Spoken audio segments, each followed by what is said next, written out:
Assalamualaikum warahmatullahi wabarakatuh. Waalaikumsalam warahmatullahi wabarakatuh. Halo teman-teman, kembali lagi di sini dengan saya Sifia Putri yang lebih akrab disapa Sukut sebagai host di dalam podcast bersama teman-teman saya pada hari ini. Yang mana saya hari ini dibersamai oleh dua narasumber, ada Daus, halo Daus, dan juga ada Ferry. Hai Ferry. Nah, jadi hari ini saya bersama dua narasumber pada hari ini bakal berbincang-bincang atau berdiskusi nih teman-teman mengenai permasalahan-permasalahan yang mungkin sedang ramai atau banyak diperbincangkan di mana-mana di khalayak umum seperti itu. Nah, mungkin di sini kalian mahasiswa nih, jadi pada hari ini kan bakal mengangkat judul podcast mengenai Islam dan Pancasila. Nah, mungkin sebelum masuk ke isi podcastnya, kita bakal sapa dulu nih narasumber pada hari ini. Kita bakal bertanya dulu nih kabar dan juga kesini tadi gimana, aman aja kan atau ada kendala? Oke, dari Mas Ferry dulu nih, gimana kabarnya hari ini? Baik, dari saya sekarang sudah mulai lulus dari kesetresan kuliah ini. Boleh. Ya, karena saya yang awalnya dikenal sebagai aktivis mungkin di sini Betul. sebagai ya. Sekarang saya berubah jadi ya seorang magician jalanan. Boleh. Tadi perjalanan lancar gak Mas Ferry kesini? Lancar. Tadi ada macet sih 10 kali. Oh, banyak. Oke. Terima kasih Mas Ferry untuk ketersediaannya membersamai podcast kita pada hari ini. Yeah. Nah, kemudian ada dari Mas Daus nih. Gimana nih kabarnya hari ini? Gimana perjalanan ke sini tadi? Alhamdulillah baik. Sudah makan belum? Alhamdulillah pesawat tadi lancar. Dari mana nih ada pesawatnya? Saya dari Banjarmasin. Sudah makan Mas Ali? Alhamdulillah sudah. Oke. Nah, jadi sini sudah bersemangat nih dua narasumber saya yang luar biasa pada hari ini teman-teman. Sudah bersemangat nih menjalani podcast atau diskusi bersama saya pada hari ini. Yang mana teman-teman kita bakal mengangkat judul podcast Islam dan juga Pancasila. Nah, luar biasa. dari judulnya ini lumayan tricky ya, lumayan kayaknya sulit nih gitu. Apa sih yang mau dibahas di dalamnya gitu? Oke. Mungkin langsung saja nih meminta pendapat awal dulu dari kedua narasumber saya pada hari ini mengenai Mas Daus dulu deh. Tahu nggak sih Pancasila ini dalam unek-unek dalam benak Mas Daus ini apa sih Pancasila ini sebenarnya gitu? Iya, jelaskan deh secara singkat gimana sejarahnya atau Pancasila atau tokoh-tokoh deh dalam Pancasila ini ada siapa aja gitu. Baik, terima kasih Mbak Subot atas pertanyaannya. Saya akan menjawab dari sejarahnya. Sejarah lahirnya Pancasila itu melalui proses yang panjang. Banyak sidang-sidang yang terjadi menjelang kemerdekaan Indonesia tersebut. Momen pentingnya itu adalah pada sidang BPUPKI atau Badan Penyelidik Usaha-Usaha Persiapan Kemerdekaan Indonesia pada tahun 1945. Ya, kemudian ada tokoh-tokohnya nih. Siapa tuh? Yang pertama itu ada Kiai Haji Wahid Hasyim, yang kedua ada Abi Kuesno Djorjoso, kemudian yang terakhir ada Haji Agus Salim. Mungkin itu Mbak Subot. Oke. Nah, kalau dari Mas Ferry sendiri gimana nih? Pendapatnya boleh? Menarik nih sebenarnya ya. Betul. Kita ini nih ya, yang mana antara Pancasila dan Islam, yang mana jangankan berupa perdebatan atau yang terjadi sekarang, ada beberapa film yang mengangkat itu, film-film kita terdahulu yang mana banyak orang-orang itu tentang sekali dengan Pancasila. Banyak kayak tidak sesuai dengan keislaman lah, bertentangan ya. Itu orang-orang yang selalu terlalu fanatik dengan agamanya mereka sendiri. Betul. Ya, mereka bertentangan gitu. Ada yang kenapa sih gitu, nah ada yang harus bersama-sama dalam menjalankan ibadah atau segala macam, kayak membagi waktu atau segala macam. Banyak yang nggak setuju dari orang yang fanatik dengan agama mereka sendiri itu. Kan kita ketahui lah, Pancasila itu ada 5, terdiri dari 5. Betul. Yang mana ada satu sila yang sangat menekankan bahwa agama itu ada di negara kita ini gitu, memperbolehkan semua agama, membebaskan beragama apapun gitu. Memang awalnya agama yang sila pertama itu lebih menekankan pada perspektif syariat Islam. Betul, Tapi betul. karena pemimpin kita tahu bahwa negara kita ini adalah negara kesatuan, makanya sila itu harus diganti supaya orang-orang yang terlalu pro atau yang terlalu dengan agama mereka itu bisa paham bahwa di negara kita ini tidak hanya Islam saja. Betul. Oke, berarti dari Mas Ferry sendiri tadi menanggapi masalah adanya pertentangan atau perselisihan nih, kemudian mengangkat yang sila pertama teman-teman yang sempat diubah nih dari ketuhanan menjalankan syariat Islam bagi pemeluknya, kemudian diganti menjadi ketuhanan yang Maha Esa. Yang mana ketuhanan Maha Esa ini lebih untuk semua kalangan yang ada di Indonesia, bukan hanya orang yang beragama Islam, karena Indonesia ini bukan negara Islam, tetapi negara pluralisme, banyak suku, banyak ras, banyak agama, banyak budaya. Nah, betul sekali. Nah, tadi saya menarik nih dari pendapat Mas Ferry tadi yang mengenai pertentangan. Nah, dari minta pendapat dari Mas Daus dan Mas Ferry ini, dari Pancasila ini bertentangan kah atau malah sekuler dengan Islam itu sendiri? Coba Mas Daus gimana pendapatnya masalah ini? Baik, itu sangat menarik. Hal ini perlu diluruskan. Betul. Pancasila bukan sekedar ideologi yang sekuler dalam artian itu memisahkan agama dari kehidupan negara. Justru sila pertama kan menunjukkan ketuhanan yang Maha Esa. Nah, di situ tuh dia mengakui adanya agama dan menghormati agama, dan ini termasuk dalam fondasi moral bangsa. Oh, oke. Jadi maksud Bang Daus tadi bukan berarti memisahkan gitu kan, tetapi adanya toleransi dan juga keadilan sosial. Kemudian saya bertanya nih ke Mas Ferry, apakah punya pengalaman nih mengenai hal ini di lapangan atau pernah melihat konflik-konflik tentang hal ini? Coba silakan. Jika saya yang dikatakan punya pengalaman, tentu mungkin untuk sekarang sangat nggak pernah ya, tapi karena melihat di kondisi zaman dulu, zaman mungkin kakek nenek saya, orang tua dari kakek nenek saya, ke atas kita, yang mana Pancasila baru disahkan, kan? Iya. Pancasila itu baru disahkan, banyak yang terkhusus nih di daerah-daerah itu agama Islam itu kuat, yang mana datanglah sebuah sebuah sila ini mengatakan agama di negara kita, di daerah kita ini bukan hanya satu aja, Betul. bukan hanya satu aja. Bebas semua agama menjalankan semua Perintah-perintahnya, semua kewajibannya. bebas dari umat Kristen dengan apa namanya, dengan minggu baginya dan Betul. segala macamnya. Banyak orang dulu yang tidak suka dengan kebebasan beragama itu. Ya. Kalau untuk sekarang ada mendengar suatu berita yang mana banyak di daerah-daerah yang memang pro muslim di sana, sangat sulit untuk para umat Kristen membangun gereja itu sendiri, bahkan perlu izin. Aku kayak bingung gitu, kenapa harus perlu izin gitu? Kan apakah di sana memang sesuai ketentuan hukum adatnya juga kan kita tahu nih.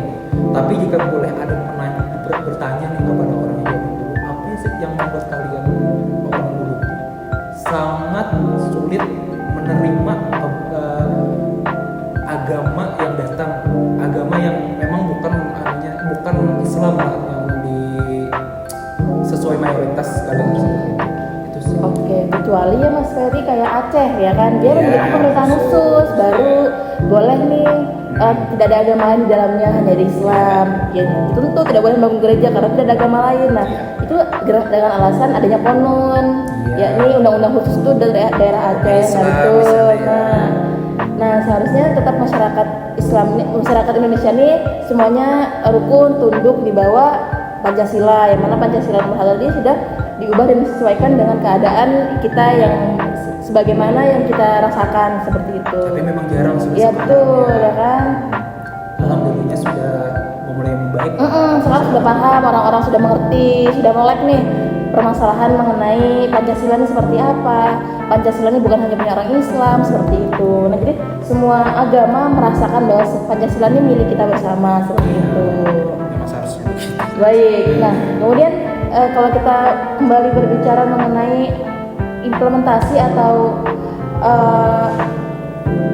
terjadinya di lapangan nih teman-teman. Saya pertanyaan ke Ferry lagi nih. Kalau kita bicara mengenai implementasi, bagaimana sih ajaran Islam dan juga Pancasila nih berjalan secara beriringan di masyarakat? Nah, misalnya kita lihat nih di Kabupaten Banjar itu sangat kental loh di situ Islamnya. Negara Banjar tuh banyak habaib, banyak alim ulama. Nah itu bagaimana sih cara Pancasila dan Islam ini berjalan secara beriringan? Boleh silakan. Sebenarnya ketika kita membahas Islam, semua yang terdiri dari 5 sila, bukan sila pertamanya, 5 sila itu menggambarkan seseorang adalah bukan milik Islam semua, tapi menggambarkan Islam, menggambarkan sangat agama Islam sekali, keadilan, persatuan, cara kita untuk menentukan sesuatu dengan ya suara musyawarah itu dan segala macamnya itu adalah suatu karakteristik Islam banget bagi aku. Oke. Masalah beriman untuk orang Islam sendiri, bagi aku orang Islam sendiri ketika menjalankan ketika tidak menjalankan kelima sila, menerapkan kelima sila itu, bukannya aku alim atau yang paling benar lah, menurutku bahwa kalau kamu nggak menerapkan 5 sila itu, nggak Islam banget sih kamu gitu nih. Menurutku kayak gitu. Oke. Iya betul. Ya. Ini kayak memberikan pendapat aja Iya. ya, kita berpendapat aja di sini. Itu karena ya memang ya 5 sila itu sangat mencerminkan banget kan dari Islam itu sendiri gitu nah. Masalah contoh kayak itu, kalau misalkan kita lihat saling membantu antar Gotong royong, saling betul. membantu. Gotong royong juga bisa Dari ya. mungkin kita contoh ke para pemimpin yang bersikap adil. Masuk dalam sila-sila juga itu. Ya, dulu para khalifah kita menentukan siapa yang menjadi khalifah berikutnya. Dan menjadi apa? Yang mana kita terapkan dan kita sekarang juga banyak. Oke nih dari Mas Ferry banyak tadi contohnya daripada implementasinya. Nah kita minta pendapat dari Mas Daus nih. Bolehkah berikan implementasi Pancasila yang sejalan dengan Islam nih dari Mas Daus apa nih saya kira? Oke, baik. Mungkin aku sudah setuju sama pendapat Ferry tadi. Karena kan di dalam Pancasila kelima itu kan keadilan sosial bagi seluruh Indonesia. Dan tentunya visi misi Islam itu yaitu untuk keadilan sosial. Maka dari itu antara dua Islam dan Pancasila itu sama-sama beriringan. Mungkin itu aja sih. Oke, jadi sama-sama setuju ya bahwasannya Pancasila ini tetap sejalan dengan nilai-nilai yang ada dalam Islam, ada keadilan, musyawarah, kemudian dan yang lain-lain. Nah, yang pasti kita harus tetap paham dan mengerti bahwa nilai-nilai Pancasila itu yang pasti tidak bertentangan dengan agama kita, agama Islam. Yang di dalamnya ini berasal dari orang-orang yang terdahulu memang sudah melakukan hal-hal seperti itu, hal-hal yang dianggap baik, dianggap betul. Nah, baik. Kemudian masuk ke pertanyaan selanjutnya nih mengenai kita berbicara ke depan nih mengenai tantangan terbesar dalam menjaga harmoni atau keselarasan antara Islam dan Pancasila nih menurut Mas Ferry dulu gimana nih untuk menghadapi tantangannya nih apa sih gitu, kita perlu apa sih seperti itu? Ada orang pernah bilang suatu permasalahan tidak akan pernah datang jika itu tidak dibuat. Betul setuju. Tantangan yang akan datang ke depan antara Islam dan Pancasila itu kalau misalkan ada itu pasti bakal ada. Iya pasti ada tantangan. Pasti bakal ada. Karena ya di negara kita ini jika berbicara secara teologis kan, dengan apa yang manusia itu tidak akan pernah luput dan tidak akan pernah dalam sekalinya akan melakukan kesalahan dan membuat suatu bahasa apanya ya kayak suatu perbuatan yang salah yang menimbulkan kesalahan-kesalahan yang sangat besar. Oke. Kalau dari aku, jika misalnya kita berbicara tentang itu tuh bukan itu tuh akan datang dari manusia itu sendiri. Betul pasti. Manusia itu sendiri. Yang mana sekarang lah banyak orang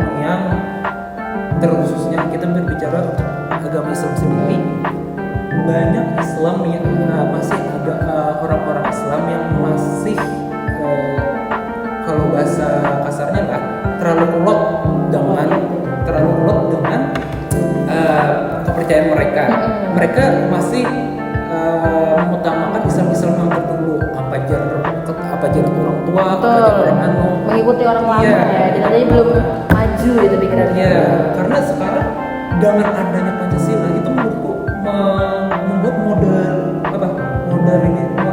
Moderasi. Modernisasi. Ya, modernisasi. Oke. Agama Islam itu sendiri yang mana yang kita tahu itu bahkan membuat agama Islam itu banyak yang awalnya kira Islam ini peraturannya agak sulit-sulit nih. Banyak kewajibannya aturan, agak sulit, kayak gitu. iya. Padahal ternyata enggak. Contoh ada dari fikih yang betul, mengatur itu betul. semua. Ya itu. Jadi tantangan terbesar ya. Mungkin hoax ya, pasti hoax tuh. Mungkin bisa macam-macam dari digital Nah, dari itu sangat loh. Apalagi kita anak muda nih, ngelayak muda mahasiswa. ya, nah, Oke.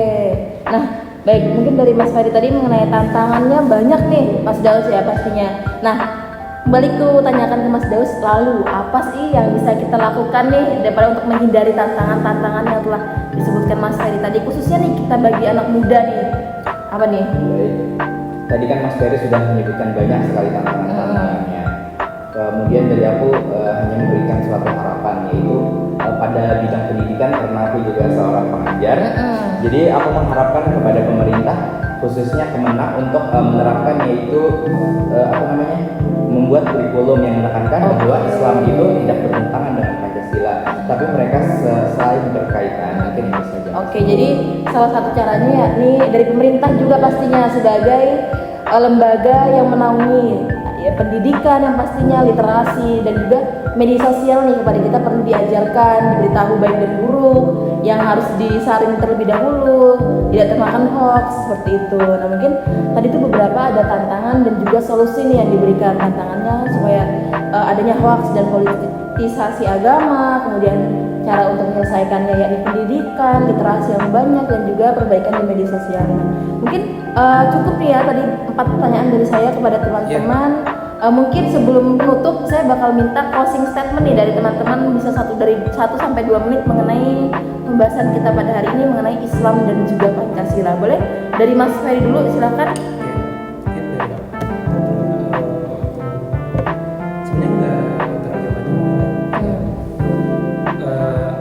Jika kita berbicara masih tentang Pancasila dan Islam, ingat bahwa sebenarnya Islam di agama Islam sendiri banyak sekali mengajarkan sesuatu yang banyak yang mengajarkan semua yang ada di sila itu. Jadi jangan menganggap bahwa Pancasila itu adalah suatu yang akan mengubah Islam, mengubah ke jalan yang salah. Justru saking berhubungannya mereka, bagi apa yang di Islam itu ada juga yang ada di Pancasila dan juga sebaliknya. Ya, jadi jangan menganggap suatu kelima sila itu Pancasila itu adalah suatu yang jauh dari Islam. Bahkan bagiku itu adalah yang paling dekat dengan Islam. Oke, baik. Terima kasih Mas Ferry dari closing statementnya. Intinya Mas Ferry menekankan bahwa Islam dan Pancasila ini sejalan. Jangan berpikir bahwa Islam dan Pancasila ini bertentangan, yang mana akan menimbulkan konflik atau permasalahan baru nih apabila kita berpikir seperti itu. Baik, boleh kita lanjut ke closing statement dari Mas Daus nih. Baik, terima kasih Mbak Suput. Mungkin dari aku tidak banyak, mungkin aku menekankan karena sekarang kita adalah era digital, jadi kita tuh harus menyaring dulu apa yang kita lihat di medsos, dan kita tuh harus mencari apakah ini benar atau Iya, tidak. sumber kita Iya, harus sumbernya harus cek ya. tahu dulu. Mungkin itu saja dari aku. Jadi kita tuh harus lebih lebih bijak lah. Iya, iya. Jangan asal tangkap aja. Baik, terima kasih Mas Daus. Jadi teman-teman tadi intinya dari Mas Daus, kita sebagai mahasiswa dan juga anak muda nih, dalam berbijaklah dalam menggunakan media sosial, menyaring info, tidak menyebarkan hoax, serta selalu ambil baiknya dari penggunaan media sosial yang belakangan ini sangat ramai dan sangat salah satu tempat yang paling dekat dengan kita. Nah, mungkin ini ya pembicaraan kita pada hari ini mengenai Islam dan juga Pancasila, yang mana kita hampir menghabiskan 20 menit nih untuk berbincang-bincang mengenai Islam dan Pancasila. Nah, mungkin baik teman-teman dapat saya simpulkan dari podcast hari ini bahwasanya Islam dan Pancasila ini sejalan, yang mana nilai-nilai Islam terkandung di Pancasila, dalam Pancasila juga mengandung nilai-nilai Islam, dan juga di sini kami sebagai anak muda serta mahasiswa juga pastinya sebagai agen of change, yang mana agen perubahan di sini salah satu cara untuk mencegah terjadinya tantangan-tantangan di masa depan, yakni salah satunya dengan berbijaklah dalam menggunakan media sosial. Nah, mungkin di sini sebelumnya saya terima kasih kepada dua narasumber, ada Mas Daus dan Mas Ferry, telah berkenan untuk datang membersamai saya podcast pada hari ini.